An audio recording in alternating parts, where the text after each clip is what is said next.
you said many times Shiva means that which is not. Then again, there is a, Adi Guru, Adi Yogi, the Shiva who lived in Kailash, who lived in Kasi.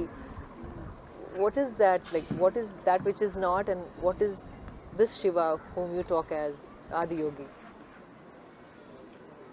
See, Shiva means that which is not. When we say that which is not, we are talking about a dimension which is not physical in nature. Because our perception, our sense perception is such that we can only perceive that which is physical. See, right now you can see my hand because it's stopping light. You can't see the air because it's not stopping light. Though the air that you breathe right now is more vital to your life than my hand, isn't it? But you can see this, you can't see that. In other words, our senses are geared to see only what is required for our survival process.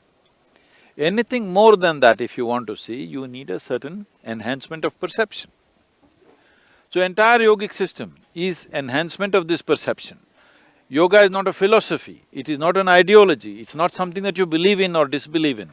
It is something that you use to enhance your perception, to sharpen your perception in such a way you can see things that you're not seeing right now. You can hear things that you're not hearing right now. See, right now, the meteorological department is saying, day after tomorrow it's going to rain.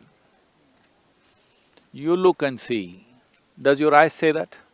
Not at all. No, it doesn't. But I'm telling you, there are many birds and animals here which all know that day after tomorrow it's going to rain. Ants know it's going to rain day after tomorrow, but you don't know. Why? They are probably experiencing something different. Is it a fact in the evolutionary process, as human beings, we have the most evolved neurological system, yes? But they know and we do not know, simply because most human beings have burdened themselves with too much thought and too much emotion. They have not learned this fundamental, how to handle their thought and how to handle their emotion. So our own intelligence has become an impediment, that we don't even see things that an ant sees or an elephant sees or a tiger sees or even a dog sees. If you can't find out something, you bring dogs to find out today, isn't it? Because they seem to smell it out better, they seem to know things better than you. Because of that, we created instruments. Because we have an intelligence which is of a certain kind and which is still new to us, if in evolutionary scale it's still new to us, because of this, we came up with tools, mechanisms, instruments. So we can't see up there what is there, so we put a telescope. Now, meteorological department is not run by the ants, it is run by human beings. They themselves cannot see, but they made instruments which will see. Yes? The ants may be able to see by themselves for their survival. We are not able to see because there is too much thought and emotion going on. But now we came up with instruments which will see for us, which will hear for us, which will tell us things which we ourselves are not able to do. So in this entire process, what is visible and what is not visible? What has a physical structure and what does not have a physical structure? We started exploring all these things. But the fundamental of our science or the pursuit of our science is called as physics. Physics is the only real science, rest is all offshoots of that. So when you say physics, you have clearly stated you only want to study that which is physical. This is a folly. This is the biggest mistake we've made.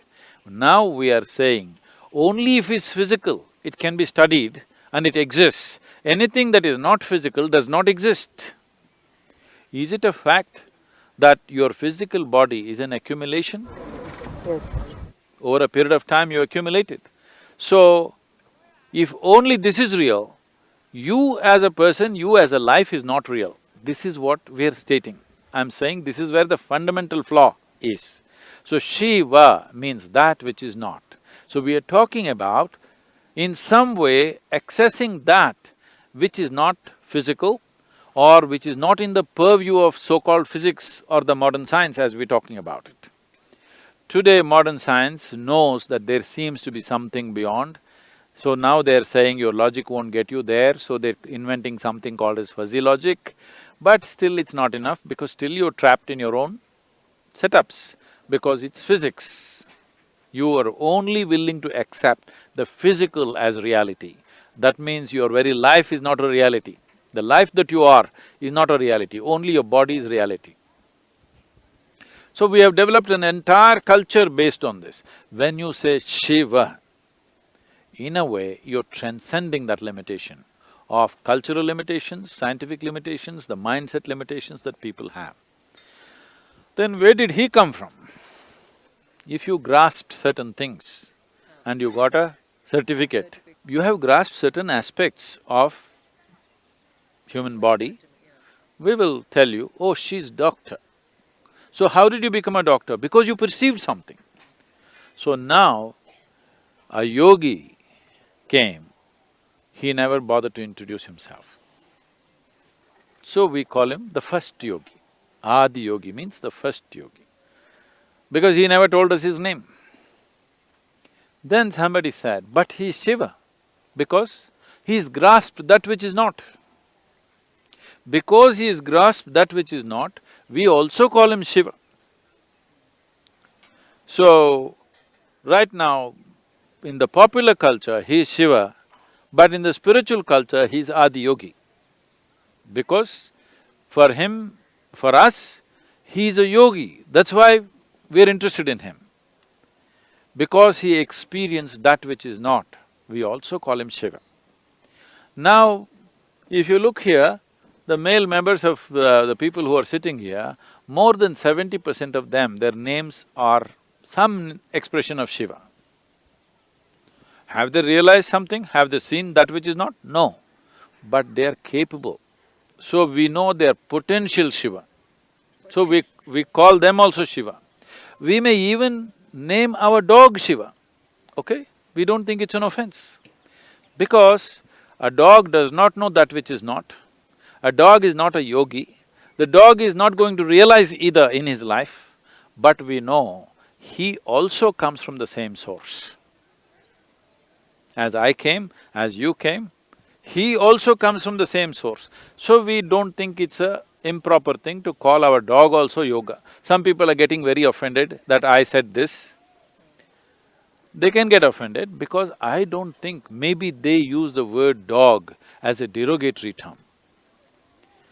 I don't think there's anything derogatory about being a dog. Most people trust a dog more than the human beings. Very true. So as far as I'm concerned, I can even call a grasshopper Shiva, and I do. If I see a tree, I say Shiva. If I see a rock, I say Shiva. If I just look into the empty sky, I say Shiva. If I see moon, I say Shiva. If I see star, I say Shiva. So, are these rocks going to realize that they're Shiva? No. They may not realize, but I have realized. That's a big difference.